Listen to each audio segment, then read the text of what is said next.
Most of these black content creators are race hustlers and don't really have a real, genuine concern about the people.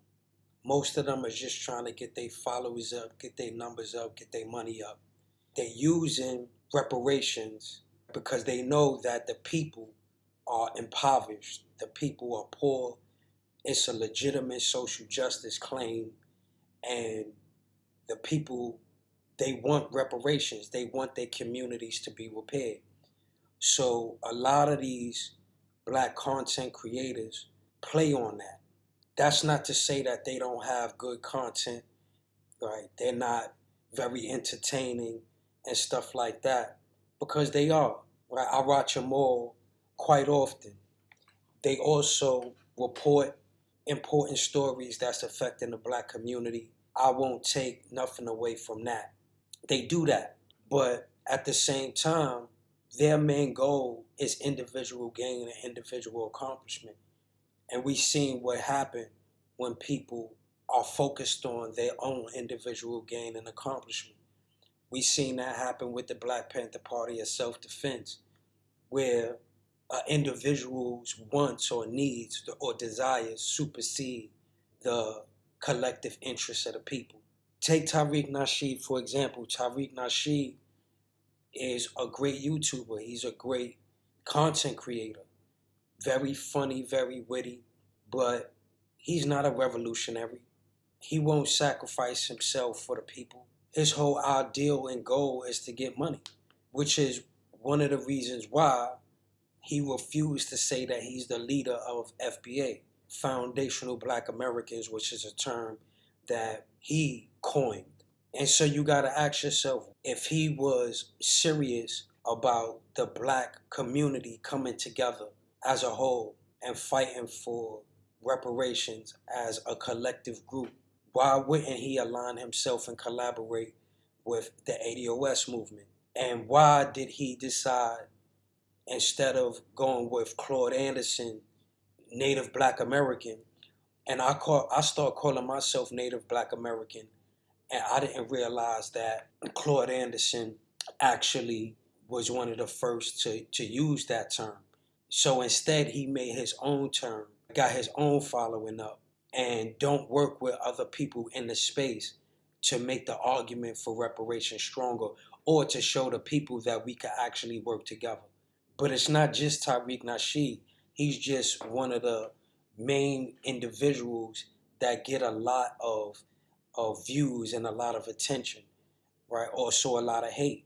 I enjoy his videos. He's very funny, especially when he's roasting what he calls tellers, immigrants that pretend to be black Americans but only want to suck the life and the wealth out of the black American community, suck up the culture, and disparage us. I find that very funny and entertaining.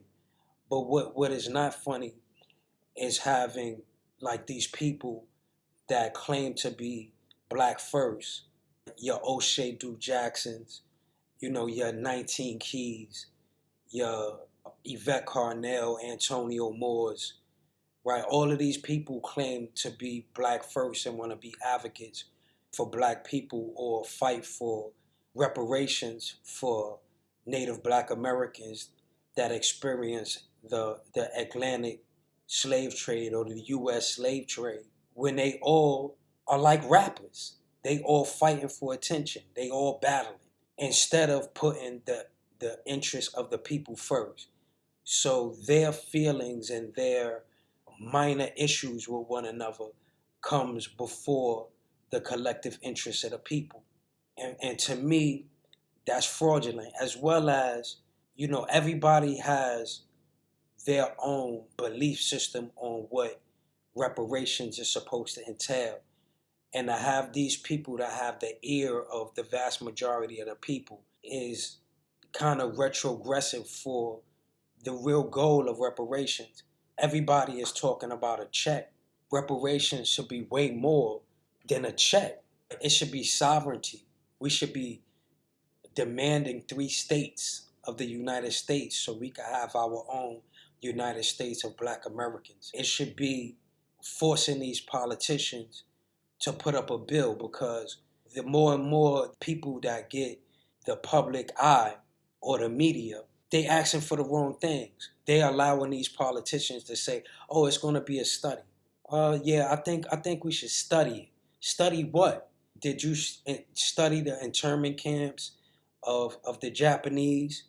No, it wasn't a study. It was a bill that was proposed, agreed upon, and it was paid out. If we don't have our so-called advocates speaking collectively, all saying the same thing, then somebody is going to sell us out. And then they just going to give us a check with money that could be spent up. And then we end up dependent on. See, the idea of having reparations is so we don't have to work for predominantly white corporations anymore. And we could be independent. So we could have businesses and we could employ people like the immigrants that's coming in. Black Americans are supposed to be employing these immigrants. It ain't supposed to be no poor Black Americans. Something in a social justice claim, I'm not hearing nobody talk about we shouldn't pay taxes no more, just like the Native Americans, the so-called Indians. We shouldn't have to pay no more taxes. I'm not hearing people saying we shouldn't have to pay for rent because we should have our own land.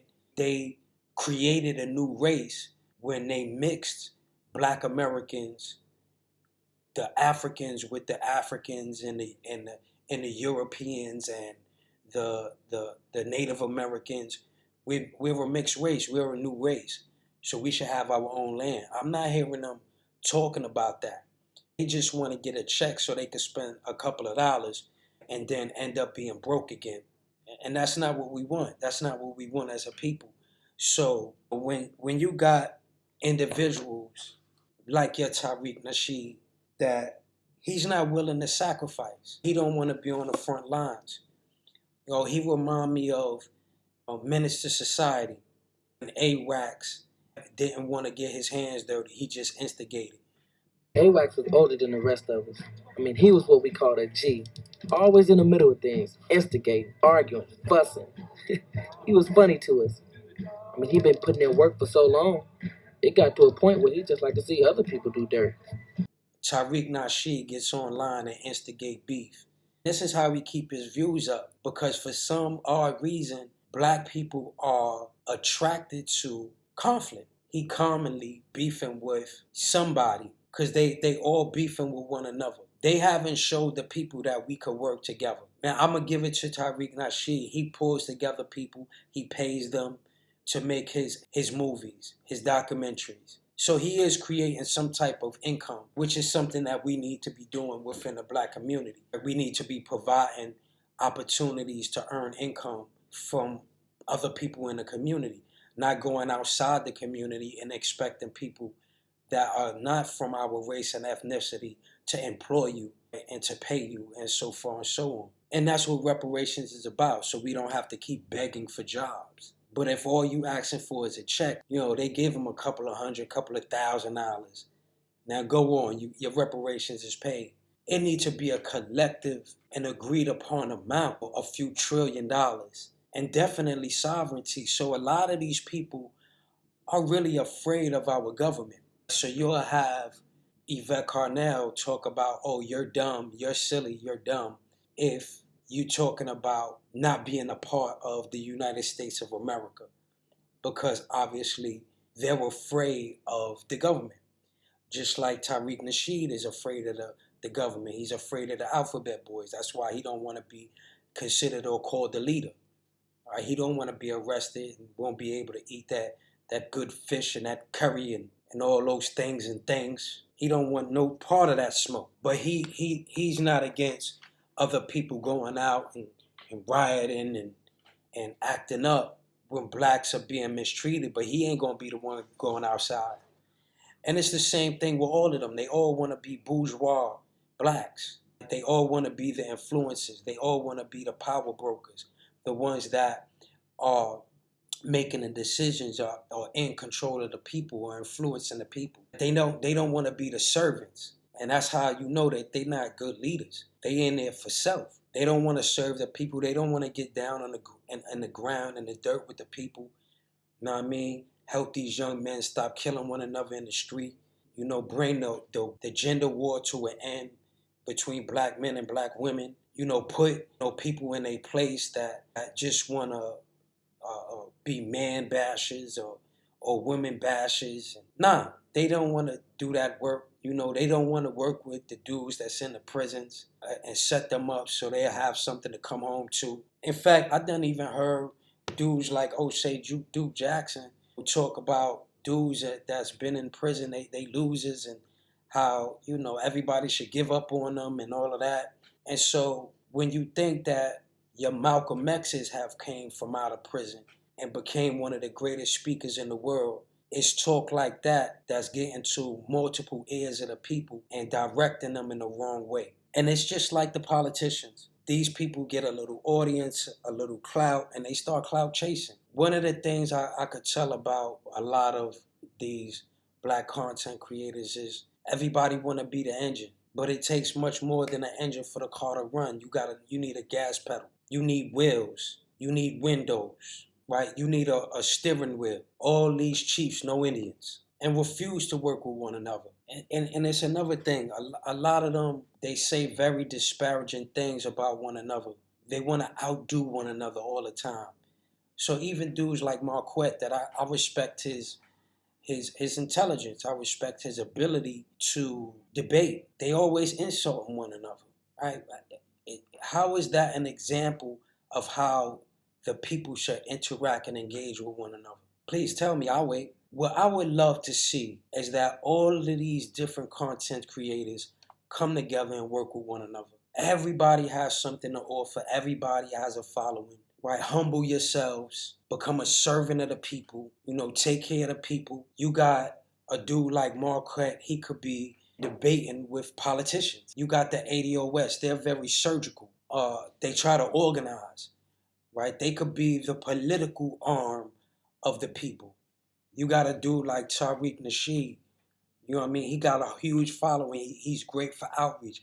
He could lead everybody to the political arm of what we're trying to do. All of these great minds, and they're working against one another. That's not in the best interest of black Americans, and that's not going to push us forward at all. If we're going to get this reparations justice claim, we're going to have to be a unified front. And nobody could put to their side their own ego for the best interests of the people. And you know, that's what I really want to see. Right? I want to see people start working with one another. People get together and put together a couple of dollars so y'all could start businesses for some of our young men and young women to get jobs. We need protection in the street. We need somebody to advocate on behalf of all of us. Like when you have a character out there like Dud the Builder, you want to have something similar to the Anti-Defamation League. And instead of us working together on developing structures like that and organizations like that so we could defend ourselves and defend, you know, the vulnerable, we choose infighting and fighting for position and fighting for power. We could do better. We smart enough to do better. So with that said, I'm going to draw this to a close. I'll repeat one thing is that good leaders are great servants. Serve the people. If you got the education, then you should be a servant to the people, right? And build the people up and employ the people. You know, other than that, you just as bad as any politician or any government entity, and probably worse because people start trusting in you, and then when you let them down, they can't trust nobody else no more. It sets us back multiple generations. And again, I'm going to say that every last one of you guys make great content. However, it's more important than just making great content because our people is dying in the street, our people is hungry, our people is dealing with homelessness and so far and so on. You might not feel like it's your job, but you online every day talking about black issues and race hustling, then that becomes your job. Be real and let's stop being petty. That being said, all praise due to the Creator. May blessings be upon you all. My name is G.S. Brooks of the At Risk Movement, and I approve this message.